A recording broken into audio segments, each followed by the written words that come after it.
विधानसभा सत्र के तीसरे दिन जॉब ट्रेनी भर्ती पर गरमाया सदन। जवाब से असंतुष्ट विपक्ष ने किया वॉकआउट। सीएम ने कह दी बड़ी बात। सीएम सुक्खू ने पूर्व प्रधानमंत्री राजीव गांधी को अर्पित की श्रद्धांजलि, बताया आधुनिक भारत का निर्माता। ऊना जिला में आफत की बारिश, उफान पर स्वां, सरकारी दफ्तर और स्कूलों में भरा पानी। कुल्लू शहर में फिर बारिश का कहर, गाड़ियां दबी, घर टूटे।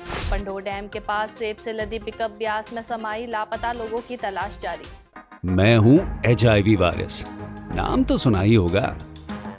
मैं एक साथी से दूसरे साथी तक 4 मुख्य तरीके से पहुंच सकता हूं। HIV संक्रमित व्यक्ति के साथ बिना कॉन्डम सेक्स करने से, एक ही सुई व सिरिंज का साझा उपयोग करने से, HIV संक्रमित खून चढ़ाने से और HIV संक्रमित मां से उसके बच्चे को। मेरे बारे में जानने के लिए 1097 पर कॉल करके सवाल किया गया। हिमाचल प्रदेश राज्य एड्स नियंत्रण समिति द्वारा जनहित में जारी। नमस्कार, पंजाब केसरी टीवी देख रहे हैं आप। मैं कनिका सोनी हाजिर हूं प्रदेश की बड़ी खबरों के साथ। चलिए डालिए नजर हिमाचल पर।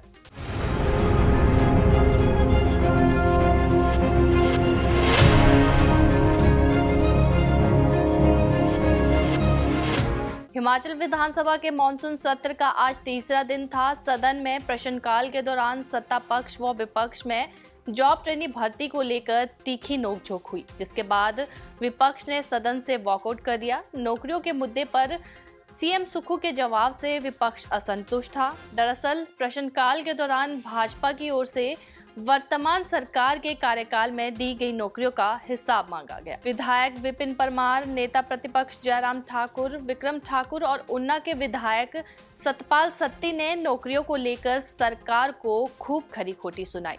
सीएम पर तंज कसते हुए उन्होंने कहा कि सीएम साहब, आप शायद मैनिफेस्टो की मीटिंग में नहीं थे, इसीलिए आपको नहीं पता है। उनका कहना था कि युवाओं से सरकार माफी मांगे कि हमसे गलती हुई।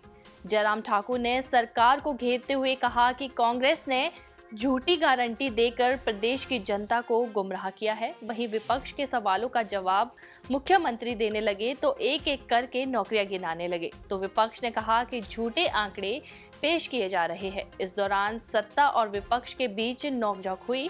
इसके बाद विरोध स्वरूप भाजपा के विधायक नारेबाजी करते हुए सदन से बाहर चले गए। मेरा माननीय मुख्यमंत्री जी से आग्रह है कि या तो जिस समय आपका इलेक्शन मैनिफेस्टो बनाया गया था, आपको उस मीटिंग में बुलाया नहीं गया था, आपको पता नहीं है। मुझे लगता है इलेक्शन मैनिफेस्टो मुकेश जी ने बनाया होगा, इसलिए बार बार बोलते थे कि 1 तारीख को पक्की नौकरी 58 साल की पेंशन मिलेगी। आपके भाषण है जी, उसके बारे में मुख्यमंत्री जी का क्या बोलना है कि नौकरी पक्की देंगे। आपने तो जो कॉन्ट्रैक्ट पे स्कीम चल रही थी, आपने तो कॉन्ट्रैक्ट से ट्रेनिंग के ऊपर कर्मचारियों को लेकर के आ गए, जो कि बहुत ही, जिसको हम लोग कह सकते हैं कि आदमी को एक नौकरी लेने के लिए 2 बार आदमी को टेस्ट देना पड़ेगा। क्या आप पक्की नौकरी की व्यवस्था करेंगे? और नंबर 2, जो कॉन्ट्रैक्ट पॉलिसी को आपने समाप्त किया और ट्रेनिंग पॉलिसी को शुरू किया है, क्या उस ट्रेनिंग पॉलिसी को ख़त्म करके कॉन्ट्रैक्ट के ऊपर दोबारा जाएंगे, ताकि लोग एक बार लगें, टेस्ट पास करें तो उनकी नौकरी पक्की हो जाए और उन लोगों को कोई दिक्कत ना हो? मेरा एक ये मानना है। और दूसरा मेरा आपसे उत्तर है, जवाब मैं मांगना चाहता हूँ कि आपने जो 5 साल कहा था, देखो कोई भी व्यक्ति किसी भी समाज के अंदर गुमराह करके सत्ता को प्राप्त करता है तो लोकतंत्र उससे कमज़ोर होता है। आप लोगों ने गुमराह करके लोगों को कोई वर्ग नहीं छोड़ा था। मैं डिटेल में नहीं अब जाना चाहता क्योंकि ये डिस्कशन नहीं है, सप्लीमेंट्री है। तो क्या आप 5 वर्षों में जो आपने वायदा किया था, क्या उससे आप लोगों से माफ़ी मांगेंगे कि हमसे गलती हो गई थी? जैसा सब महिलाओं को पेंशन वाला था, आपने आज तक नहीं माफ़ी मांगी।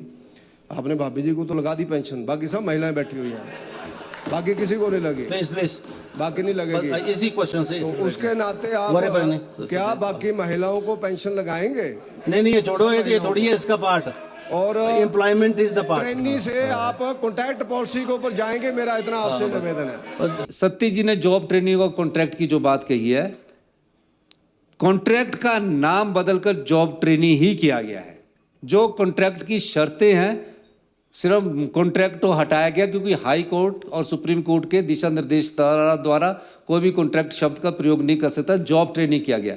जो राज्य चयन आयोग द्वारा लगेगा वो सरकारी पक्की नौकरी होगी, उसका नाम जॉब ट्रेनिंग रखा गया है।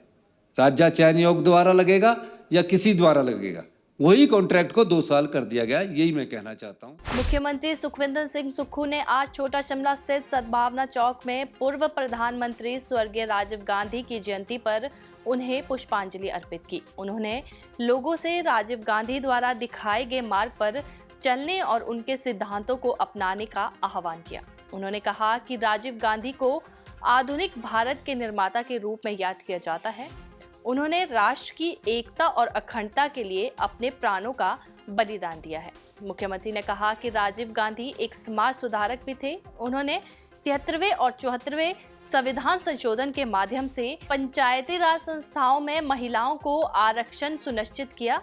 इस अवसर पर उप मुख्यमंत्री मुकेश अग्निहोत्री, प्रतिभा सिंह सहित मंत्री एवं विधायक मौजूद रहे। ऊना जिला में आज हुई बारिश ने भारी तबाही मचाई है। बारिश की वजह से जगह जगह पानी भर गया। यहाँ पर लोगों के घरों के अलावा सरकारी दफ्तर और स्कूलों में पानी घुस गया। जिला मुख्यालय ऊना स्थित इंडस्ट्री विभाग और उद्योग विभाग सहित स्कूल परिसर भी जलमग्न हो गए। ऊना के गगरेट और अम में भयानक बारिश देखने को मिली। राजकीय माध्यमिक पाठशाला टकारला, रेंसरी और टक्का स्कूल में भी बारिश का पानी घुस गया। टकारला स्कूल के सभी कमरों में लगभग 2 फीट तक पानी भरने से रिकॉर्ड भी खराब हुआ है। वहीं स्वां नदी में उफान के चलते कुछ भैंसें भी बह गई। वहीं गांव सुनहेरा में वार्ड नंबर 3 का रास्ता बरसाती पानी के कारण क्षतिग्रस्त हो गया है। जिला कुल्लू में भारी बारिश ने जमकर तबाही मचाई है। भारी बारिश से कुल्लू के पीच गांव के नाले में अचानक जलस्तर बढ़ गया, जिससे जिला मुख्यालय के साथ लगते शास्त्री नगर इलाके में बाढ़ आ गई। शास्त्री नगर नाला पूरी तरह उफान पर रहा, जिस कारण इसकी चपेट में कई वाहन आ गए हैं। देर रात हुई भारी बारिश से शास्त्री नगर में लोग अपने अपने घरों से सुरक्षित स्थानों पर बाहर निकले। बता दें, आज सुबह ही मलबे को हटाने और मलबे में फंसे वाहनों को निकालने का काम जारी रहा। इस मलबे में कुछ कार, बाइक, स्कूटी को नुकसान पहुंचा है। भारी बारिश से मलबा और पानी संपर्क सड़क से मुख्य मार्ग पर आ गया था, जिससे साथ लगती दुकानों में भी मलबा और पानी घुस गया। रात भर हो रही बारिश से राष्ट्रीय व संपर्क मार्ग भी बाधित हो गए थे। मंडी जिला के पंडोह डैम के पास सेब से लदा वाहन सड़क से करीब 100 मीटर नीचे ब्यास नदी में गिर गया। अभी तक वाहन और उसमें सवार किसी भी व्यक्ति का कोई सुराग नहीं मिल पाया है। बताया जा रहा है कि सेब से लदा ये वाहन पंडोह डैम के पास से गुजर रहा था कि तभी अनियंत्रित होकर गहरी खाई में गिर गया और सीधे ब्यास नदी में जा समाया। नदी का बहाव तेज होने के कारण वाहन तुरंत ही पानी में बह गया। हादसे की सूचना मिलते ही स्थानीय प्रशासन और बचाव दल मौके पर पहुंचा। फिलहाल ब्यास नदी में वाहन और उसमें सवार लोगों की तलाश के लिए व्यापक स्तर पर अभियान चलाया जा रहा है। हालांकि नदी का तेज बहाव और गहराई बचाव कार्यों में बाधा बन रहे हैं। पुलिस ने मामला दर्ज कर लिया है और जांच शुरू कर दी है। अभी तक ये स्पष्ट नहीं हो पाया है कि वाहन में कितने लोग सवार थे। वहीं चंडीगढ़ मनाली NH3 पर लगातार बारिश के चलते भूस्खलन का खतरा बना है। लैंडस्लाइड होने से यातायात बाधित हो रहा है। आज के बुलेटिन में इतना ही। कल फिर मिलेंगे, तब तक बने रहिए पंजाब केसरी टीवी के साथ।